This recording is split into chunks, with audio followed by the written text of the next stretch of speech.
I spent years in IT and computer repair, and I'm going to be honest, I didn't know about most of these PowerShell commands. The ones I did know saved me some real time, but the rest, I wish someone just showed them to me sooner. And that's exactly why I'm making this video for you. 7 commands, all built right into Windows, and the last one, that's where I'm going to show you a chaining trick where you can chain multiple commands into one single command, and it's easily the most powerful thing in the entire video. So make sure you stick around for it. Now, really quick, just before we get into the commands, let me just give you some background info about what PowerShell is at the time of this recording. PowerShell is a tool, like a software that you can run on your system, as well as a scripting language. So it has an associated scripting language where you can then use the PowerShell tool to run those PowerShell scripts. Now, as I'm recording this video, both Windows PowerShell and PowerShell 7 exists. Windows PowerShell on today's versions of Windows 10 and Windows 11 is included by default, and it's version 5.1. But you can also go ahead and download PowerShell 7 Plus, which is the newer version of PowerShell, but it's not included by default on Windows. All of the commands I'm going to show you in this video works with Windows PowerShell, so you don't need to download PowerShell 7, the latest version. You can just use what's built into Windows already. I just thought I'd include this piece of information for you as a foundation so you understand the differences between Windows PowerShell and PowerShell 7. Now, let's get started with the actual commands.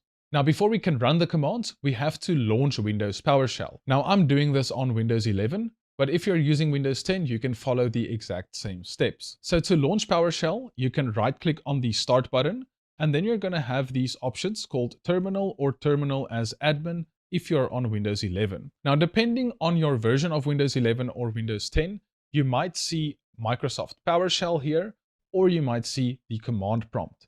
If you see Terminal as Admin, like I do here, you can go ahead and click on it, and you'll see when it opens this window, it actually opens the Administrator Windows PowerShell. So on Windows 11, when you open the terminal by default, it is going to open Windows PowerShell. If you try to launch it this way and you don't see Windows PowerShell or the terminal, then you can just do a search for it and just type PowerShell.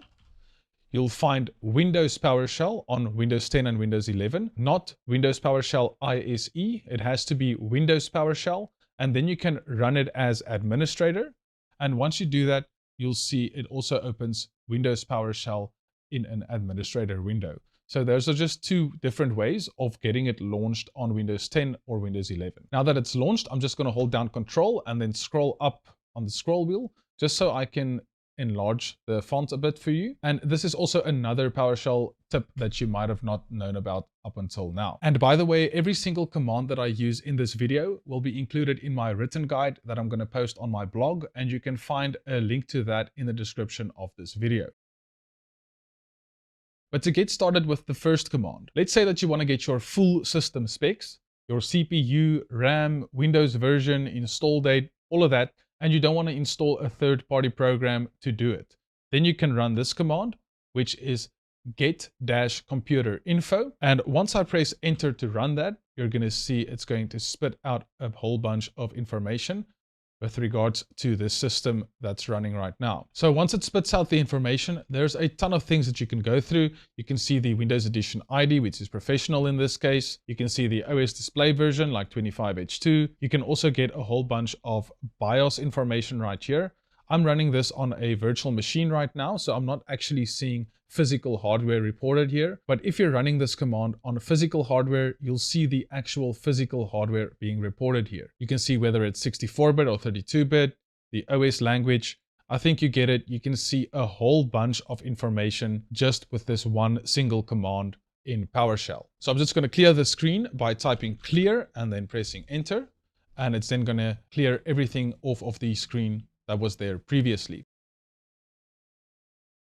Now for the second command, let's say that you're in a situation where there's a lot of software installed on the computer and you want to get all of that software up to date in the fastest way possible, and also without manually going and updating every single app that's installed. In that case, you can use the winget upgrade command, but with some additional parameters. So just to show you, if I run winget upgrade right now and I press enter to run it, it's going to show me all of the apps on this computer that have available updates that can be installed via Winget. Now, if you didn't know, Winget is Microsoft's package manager, where they basically distribute software from third-party vendors.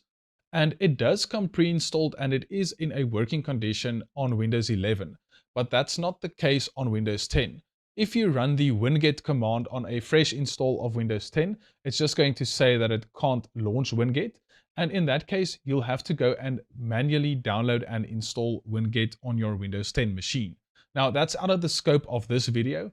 If you want me to create a guide on how to install Winget or even repair Winget or the Microsoft App Installer if it's broken on a system, you can leave a comment down below this video and I'll gladly make that guide for you. But to go deeper on the second command here, we've now identified that on this machine, there are 3 upgrades available. Now, we can install them all with one single command, which is winget upgrade and then space -- all. That will go ahead and download and install the updated versions for these apps that we see here. But there are actually some more flags that I would add to the end of this command. And those flags are the accept package agreements and the accept source agreements flags. So with these 2 flags, once I run this command, we're not going to be prompted to accept agreements and type Y and enter to accept these updates to be installed on the system. Once I run this command by pressing enter, it's going to go ahead and download those 3 updates. It'll do one after the other, but you'll see in just a few minutes, all of the software that was outdated on the system will be up to date via the Winget package manager. Now keep in mind, this is only for software that's actually available on Winget. If it's a third-party software that's not available on Winget, it won't be detected by Winget, because Winget doesn't know about it. But this command is really helpful to get the most common software that people have on their system up to date in one single command. And now that the process is finished, you can see that everything's been successfully installed and we just need to restart the applications that were installed to complete the upgrades. For command number 3, let's say that your PC is really sluggish right now and you just want to figure out what's using all of the CPU without opening the Task Manager. Let's say you're in a situation where the computer is so slow, Task Manager doesn't even want to open to give you the info that you need. Then you can run the following command, which just gets all of the processes, and then it sorts the objects by the CPU. So we're only filtering for the CPU. It's sorting it in a descending order. And then we're only going to select the first 5 processes that's being used by the CPU. By running this command, it'll then show you the 5 most resource-intensive CPU hogs at the time of running this command. And then also as a bonus in command number 3 here, you can then use the stop-process command, and you have to pass that with a dash name. And then in quotes, you have to pass the process name that you see here for the process that you want to end. So let's say, for example, it's MS Edge. I'll just type MS Edge and then close the quotation marks. So the entire command looks like this. It's stop process, space dash name, space, and then inside of quotes, the actual process name that we want to end. If I run that command by pressing enter, it'll then stop that process or end the task like you would do in Task Manager. And you can see that Microsoft Edge is no longer open right here. And if I run the same get process command now, Microsoft Edge is no longer a part of the listed processes that we have using CPU resources on this machine. So this is really useful for if the Task Manager just doesn't want to open at all, or if there's just no resources for it to open, for you to actually go ahead and end those tasks so you can free up resources on your system. Now for command number 4, we all know that Microsoft likes to include a whole bunch of bloatware, or what people refer to as bloatware, which is basically just apps that you don't want on the system. And while you can uninstall most of these by just right-clicking on it and then clicking on uninstall, it's going to uninstall that specific app from the computer. But that's not true for all of the Microsoft apps. For example, the Microsoft Store here. If I right click on that, there is no uninstall option, and there's no way for me to uninstall it by using the Windows settings. But that's a problem that PowerShell solves, and specifically it's the get-appx package command. And first we're just going to search for the package. So for this example, I'm going to remove the Microsoft Store. I'm not telling you that you should go ahead and uninstall the Microsoft Store on your computer. I'm just using it as an example in this video to show you that you can uninstall some of the system packages that's included in Windows, even if it's not available in the Windows interface to be uninstalled. So we'll run the get appx package command, and then we're going to use star, and I'm going to just type store and then enter another star, and then press enter to run the command. So now it's going to list all of the packages on the system which has the word store in it. So if I scroll up, we've got Microsoft.Store Purchase App, and then we've got the Microsoft.Windows Store. So if I were to use this command and remove all of these store packages, it's going to remove both the Store Purchase App and it's going to remove the Microsoft Windows Store. But in this example, I'm just going to remove the Microsoft.Windows Store. So in that case, what I'll do is I'll just select the text inside of PowerShell here, and then press Ctrl and C, which will copy the text. Then I'm going to type clear and enter so we can get to a new line. And then I'm going to press the up arrow twice so I can get back to the get appx package command. And now I'm going to add -name, and then in quotes, I'm going to press Ctrl V to paste the Microsoft.Windows Store package name, and then space, and then the pipe symbol, and then we're going to type remove appx package, exactly like you can see on screen now. Once we've done that and I press enter, it's going to remove the Microsoft Windows Store package. And you can also see from the taskbar down here that it's now removed. Also, if I go into the start menu, there is no more Microsoft Store listed in the start menu because we've removed it with PowerShell. And like I said, although you can't remove it via the Windows Settings, Apps and Features panel, you can remove this specific package with PowerShell by using the get appx package and remove appx package command. This doesn't work with every single system package. There are some of them that you can't remove. And for those packages, it's best to just leave them alone and not try and remove them in the first place. And then the last thing I'll mention with regards to this command right here, that's actually what a lot of tools like WinHance and any other deep loading tool actually uses behind the scenes. It's just building a list of all of the applications that you selected to be removed. And then it's using the get appx package and remove appx package commands to uninstall that from your computer. Now, this also goes a bit deeper where you can remove it for all of the users on the computer. Right now, it was just removed for this one user account, but you can also remove it for all users if you run the same command again. And at the end of the command, you type a dash and then you type all users, you press enter. It'll then remove it for all users on the computer. But right now, this is the only user account that I have on this machine.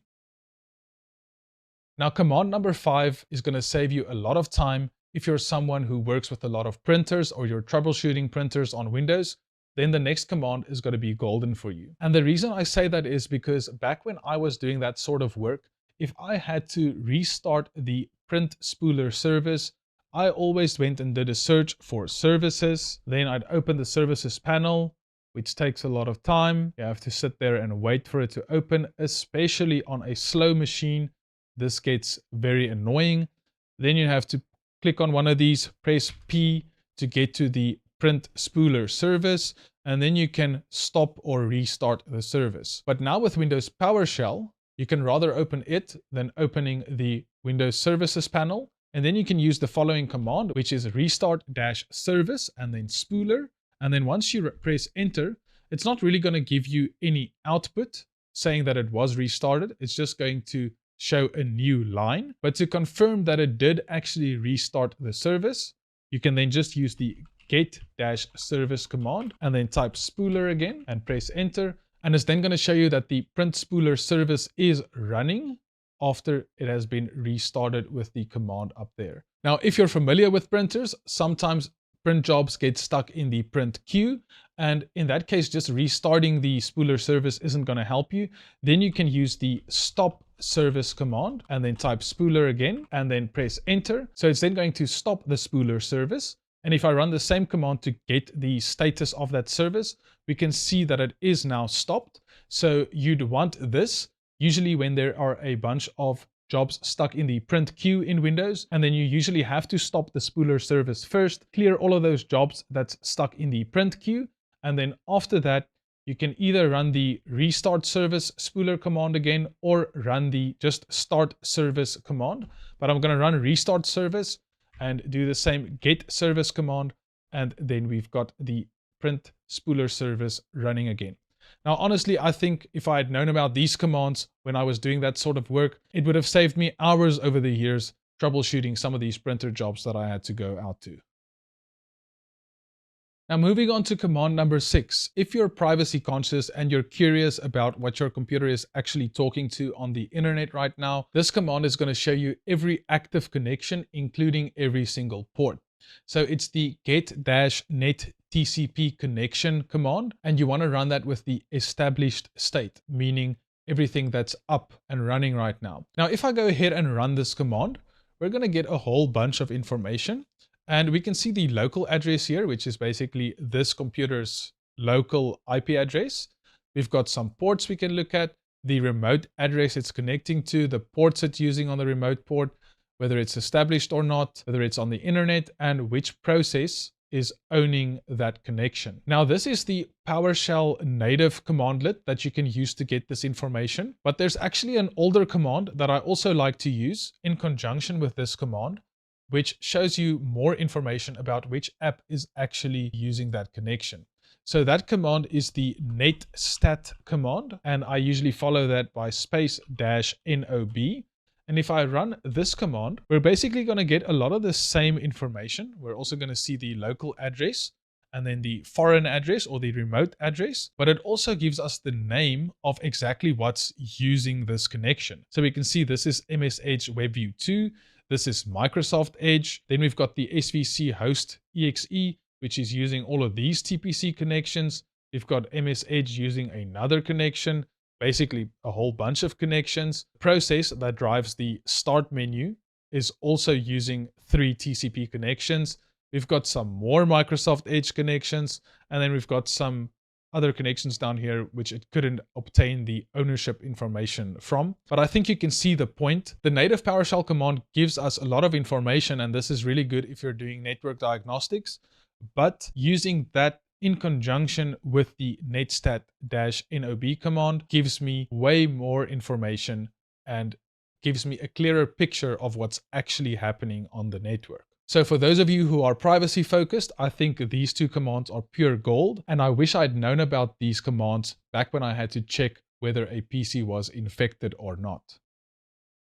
So for command number 7, I'm sure that if you ever had to troubleshoot or fix a Windows installation, you've seen the command on screen now, which is the DISM online cleanup image restore health. I don't think that's anything new to you. The same with the sfc/scannow command. These are well-known commands that you can run to try and fix a broken Windows installation. But back when I was doing this sort of work, I would have to run these commands one after the other. So I would first run the DISM command, then I would have to wait for that to finish, and then after a while I'd come back to the computer.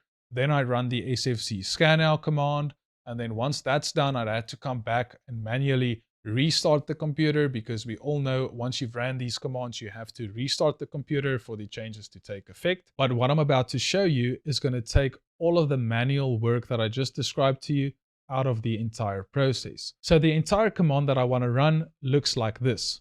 It's the DISM online cleanup image restore health command.